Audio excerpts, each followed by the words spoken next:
Imagine a world where gold-plated supercars roll through the glitz and glamour of the city.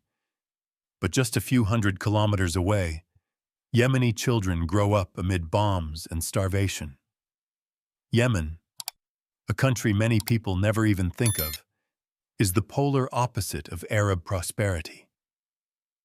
What has driven this land into such a spiral of misery? Geographical location. There are lands on the map that, when mentioned, people immediately think of war, poverty, and fire. But few people know that Yemen was once called the Land of Happiness, a land located at the southern tip of the Arabian Peninsula, with a long coastline, shaped almost like a wide rectangle horizontally. Its area is up to 528,000 kilometers, larger than many other countries, and is home to about 33 million people, most of whom are devout Arabic-speaking Muslims. Yemen is surrounded by Oman to the east, Saudi Arabia to the north, the Arabian Sea to the south, and the Red Sea to the west. A geopolitical position that cannot be overlooked. Under the soil and rock, this place hides abundant oil resources no less than Libya, and also has tourism potential from wild beaches and majestic deserts. But all of this stops at the possibility, because Yemen has chosen the same fate as many other resource-rich countries. Lost in internal conflicts, wasted opportunities, and let the country slide into crisis.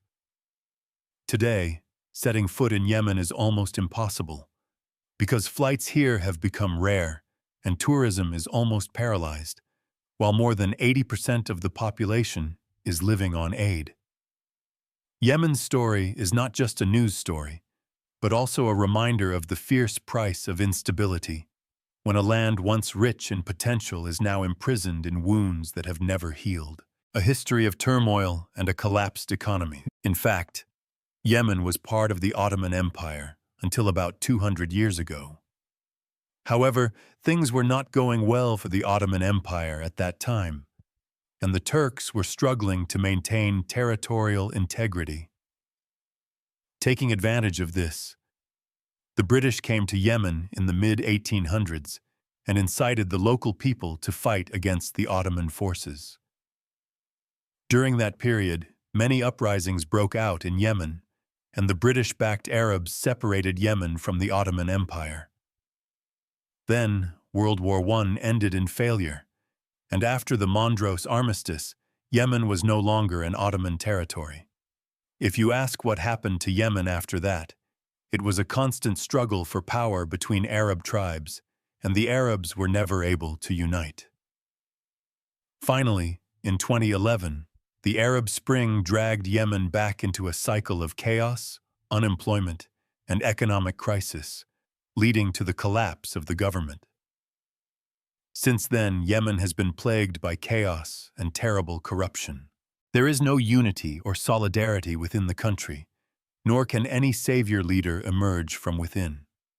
As a result, today the UK and the United Nations can intervene in Yemen's internal affairs at will. Journey to Yemen. If anyone has ever dreamed of setting foot in Yemen, their first journey begins not in the country itself, but in a neighboring land, Oman.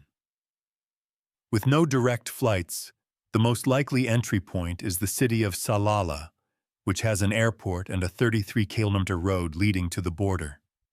The drive takes only about 2 hours, but it is a lonely 2 hours on narrow asphalt roads, with the occasional camel wandering through the arid fields, a reminder that you are entering unfamiliar territory. When you reach the border, Omani soldiers will stop you, their eyes scrutinizing your intentions, accompanied by a warning that Yemen is dangerous. A brief interrogation will follow. But if you pass, crossing into Yemen becomes surprisingly easy, because the other side of the border is almost devoid of security forces. In stark contrast, the northern border with Saudi Arabia is an impassable gateway, with the capital Sana'a and the major cities to the west being hotbeds of chaos, densely populated, tribally divided, and constantly protesting. As a result, The most likely route to Yemen is via Oman, where sparsely populated areas remain relatively calm. Further west, the country's volatile heartland requires a press card or special permission from the few authorities that still control the land. First images. When you first enter Yemen through the eastern border, the first thing that catches your eye is the horribly old and dilapidated buildings. Occasionally, you see people standing or walking on the side of the road, and the general atmosphere makes you feel as if you have discovered a new world on another planet. The gloomy gray tones of the cloudy sky blend perfectly with the pale, muted blue of the sea, and you walk on the red, clay-like soil right next to you. It really doesn't feel like 2024 here, and you are living in a completely different time frame. When you look closer at the neglected coastline, you see many small holes dotted in the sand. The people of Yemen have neglected these once popular beaches so much that they have now become havens for marine wildlife. Crabs have diligently dug countless holes along the shoreline and made them their new homes. Unfortunately, some sea creatures less fortunate than the resilient crabs were washed ashore by the waves, lying dead and motionless on the sand. Signs of civilization and daily life. Perhaps the moment when a traveler feels most clearly that he has entered Yemen is when he leaves the desolate border and gradually sees fragile signs of human life. On the dusty road, small shops are half opened. People pass by. A few old cars follow each other as evidence of a civilization struggling to survive. But the image on both sides of the road is covered with rubble. Old buildings, faded signs, making us feel as if time has stopped here for a long time. And then, when your rumbling stomach forces you to stop at a local restaurant, you understand another part of this life. People sitting on the floor, eating with their hands, sipping hot tea with almost every dish. Yemeni food is rich in spices, burning the tongue, with camel meat considered a familiar source of protein and also a source of pride. However, the restaurants are mostly just temporary structures, reflecting the struggles of the people in harsh conditions. If you are someone who takes hygiene seriously, this place will force you to face a difficult choice. Go hungry, or accept to let go of the familiar strictness to understand their real life. Economic crisis and social evils. On some streets, life flows busier, and people seem to be able to make a basic living despite the challenging conditions. Shops have products available, but due to high inflation, access to them has become extremely difficult for ordinary people. For example, the income of some people in the country can drop to a shocking low of $30 a month. The average monthly income of Yemenis is around $100. Because the Yemeni rial is in such bad shape compared to the dollar, professionals in important roles such as doctors and teachers are paid in dollars to minimize the impact of the local currency's depreciation. For a highly qualified doctor, this equates to around $200. I imagine this income seems very low to most of you reading this. This is not surprising at all, as Yemenis themselves find these earnings completely inadequate to meet their basic needs. At this critical moment, people feel compelled to earn extra money through illegal activities or take bribes to make ends meet. They feel they have to do this as a side job, thus turning to crime out of necessity. The root of this widespread problem is undoubtedly the paralyzed economy. Women are generally unemployed, and the entire family economy revolves around men. Men often sell souvenirs, spices, perfumes, vegetables, fruits, and textiles, so sometimes they can barely make a sale.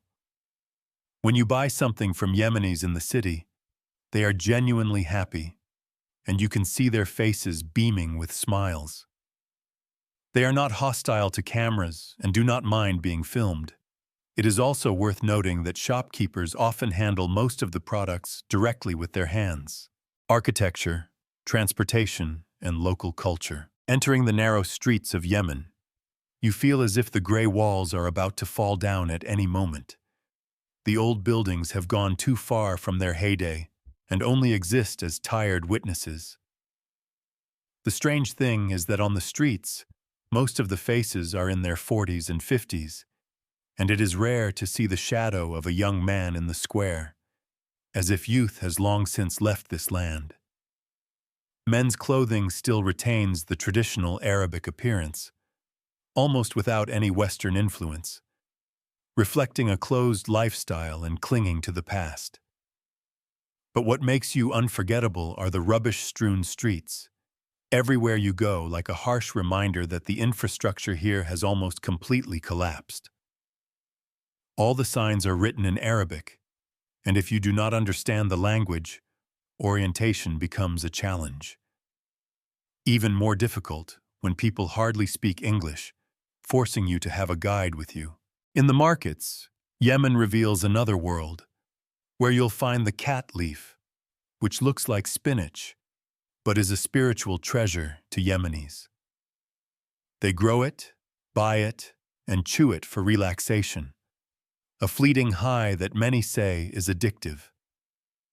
Walk through the Khat market and you'll see dreamy eyes and staggering figures, and perhaps it's the clearest reflection of a country struggling to survive in the face of adversity. Terrain, women, and corruption. One of the most surprising things about Yemen is the abundance of sand dunes that cover the country. These dunes have been transformed into solid rock, surrounding the country from end to end. So when you think of Yemen, don't just picture the flat Arabian desert. There is a lot of steep, untouched terrain that is difficult to traverse. The architecture and colors of the large buildings, such as hotels and palaces, match the overall color scheme of the country. Most of the important structures are yellow and orange. However, most of these hotels and palaces are abandoned and closed or struggling to function without customers. What I don't understand is that when you leave the cities and return to the desert roads, you see children and adults wandering aimlessly, even in places that show no signs of life. These children, barefoot and covered in dirt, probably from small villages, are traveling to the cities to meet their needs. But without a vehicle, they may have to walk the entire distance. Those without a vehicle sometimes try to hitchhike, but rarely succeed. From this, it can be inferred that the intercity bus system in Yemen has long since collapsed and is no longer functioning. Those who do have vehicles drive broken-down vehicles. Women are completely covered in black veils, and their faces are not even visible. This is a male-dominated country, meaning that women have no voice in society and are completely controlled by their husbands. It is not difficult to imagine the enormous pressure and restrictions they live under. If you, as a foreign man, try to talk to a Yemeni woman in public, you will not succeed. You also see women along the road in ways you have never seen before. They may wear hats to protect themselves from the sun while tending to their animals. Corruption and disunity. Corruption in Yemen is so rampant that anyone who comes to power in the government drains the country of its resources and flees abroad. Imagine that in an oil-rich country, gasoline at gas stations is imported from neighboring countries like Oman. There is no mechanism to extract and process oil domestically.